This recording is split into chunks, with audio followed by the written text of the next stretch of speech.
Please welcome former Governor of South Carolina and Ambassador to the United Nations, Nikki Haley.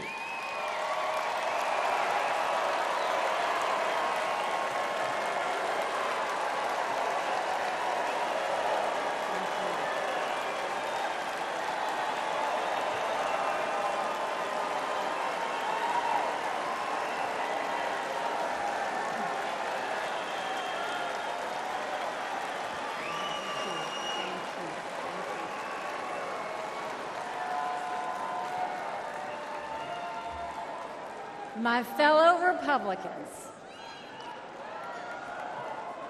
President Trump asked me to speak to this convention in the name of unity.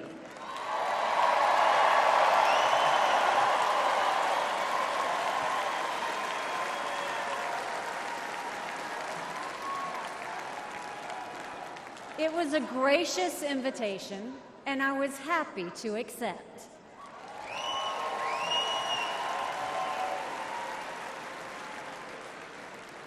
I'll start by making one thing perfectly clear. Donald Trump has my strong endorsement, period.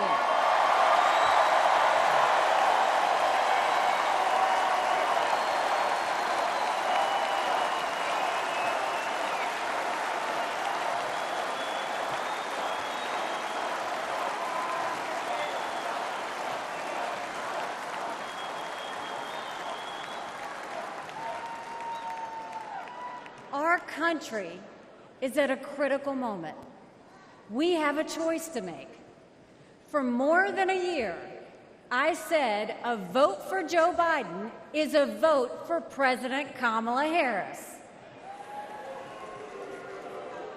After seeing the debate, everyone knows it's true. If we have 4 more years of Biden or a single day of Harris, our country will be badly worse off. For the sake of our nation, we have to go with Donald Trump.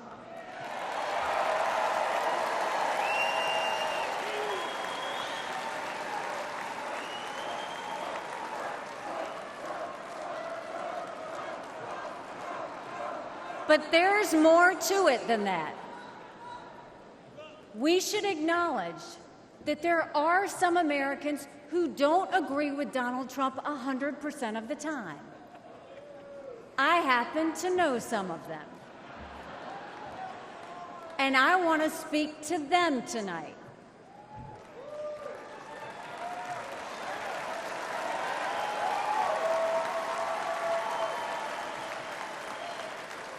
My message to them is simple. You don't have to agree with Trump 100% of the time to vote for him.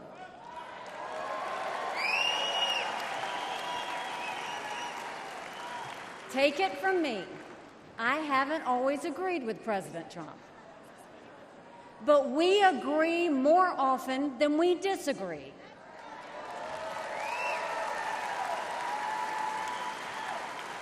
We agree on keeping America strong.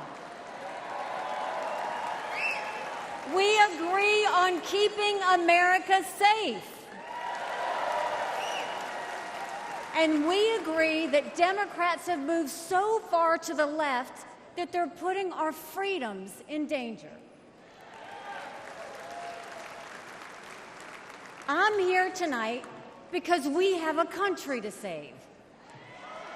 And a unified Republican Party is essential for saving her.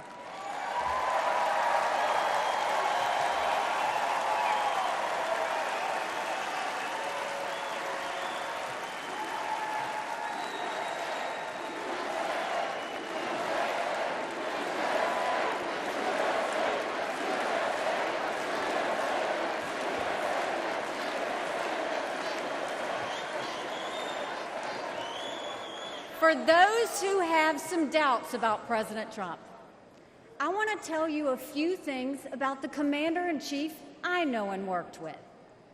As Ambassador to the United Nations, I had a front row seat to his national security policies. We sure could use those again.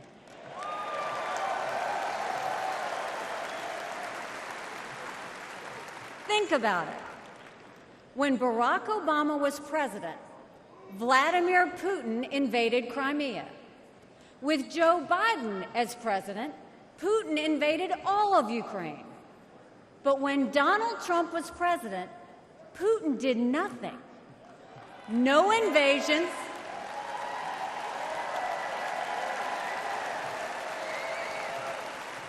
No invasions, no wars. That was no accident. Putin didn't attack Ukraine because he knew Donald Trump was tough. A strong president doesn't start wars. A strong president prevents wars.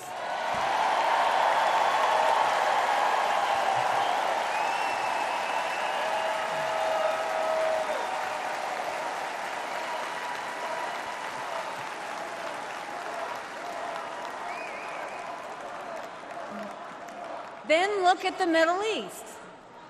Every problem in that part of the world can be laid at the feet of Iran. The dictators who chant death to America are the bankrollers and weapons suppliers for Hamas and Hezbollah. They're behind the barbaric massacres and the hostage-taking. Once again, compare Trump and Biden. Trump got us out of the insane Iran nuclear deal.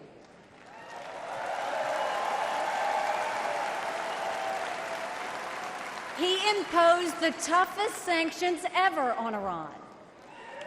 And he eliminated the arch-terrorist Qasem Soleimani.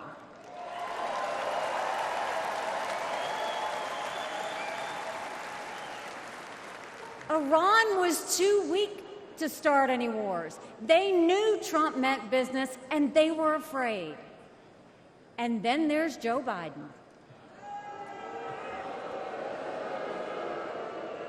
He lifted the sanctions. He begged them to get back into the nuclear deal. He surrendered in Afghanistan. He sent every possible sign of weakness. Even now, while Hamas is still holding Americans hostage, Biden is pressuring Israel instead of the terrorists.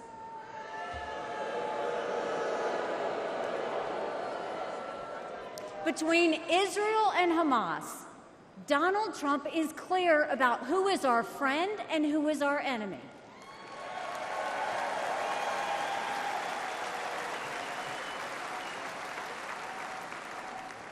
Then look at the border. It's the single biggest threat Americans face. Under Joe Biden, migrants are coming into our country by the thousands every day. We have no idea who they are, where they end up, or what they plan to do. And let me remind you, Kamala had one job, and that was to fix the border. Now imagine her in charge of the entire country.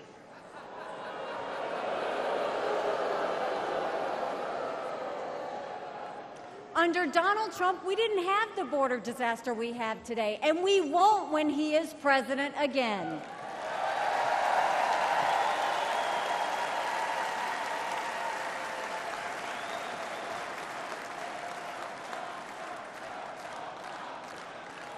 I was proud to serve America in President Trump's cabinet, and I'll tell you something you won't hear from the critics.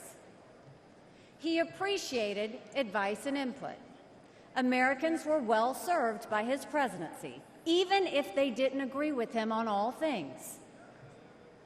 Now, to my fellow Republicans, we must not only be a unified party, we must also expand our party.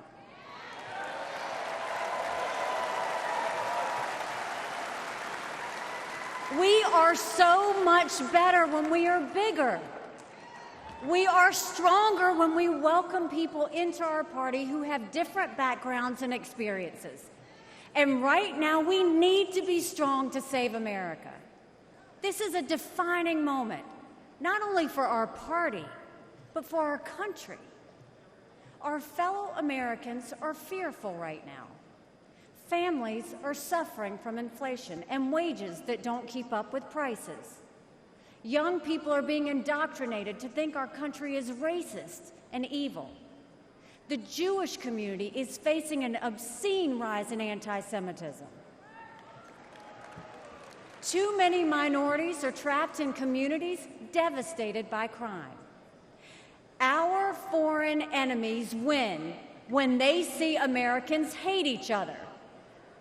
They see that today, whether it's on college campuses or in a field in Butler, Pennsylvania.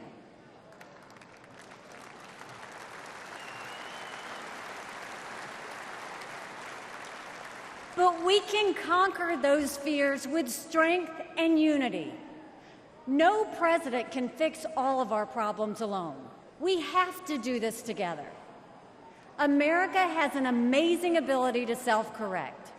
In this moment, we have a chance to put aside our differences and focus on what unites us and strengthens our country.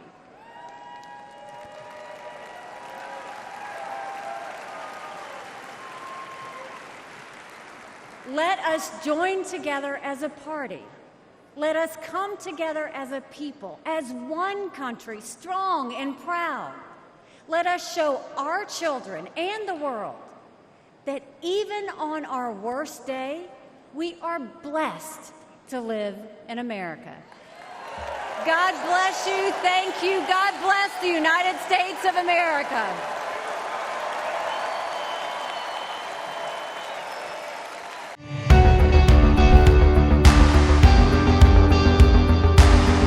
Across continents, one powerful news source.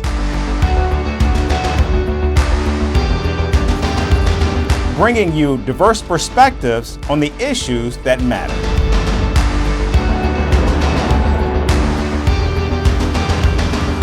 We go beyond the boundaries to give you that little extra about every sporting moment.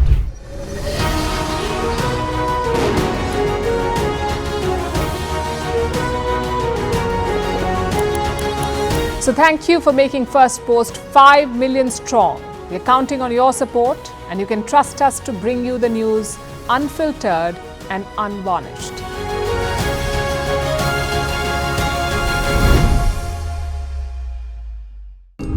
As the world warms, nature's sentinels will rise. As a billion hands will dig deep to write a new future for our planet.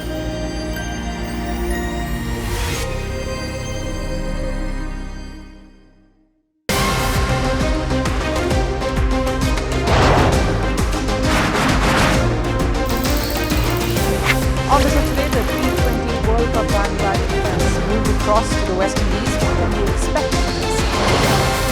Hello, I'm Alison Green, coming to you from Durban, South Africa. Today we have a special show. Start with a report on India's shifting nuclear posture. The first time since India officially became a nuclear power. Hello and welcome to Firstpost America.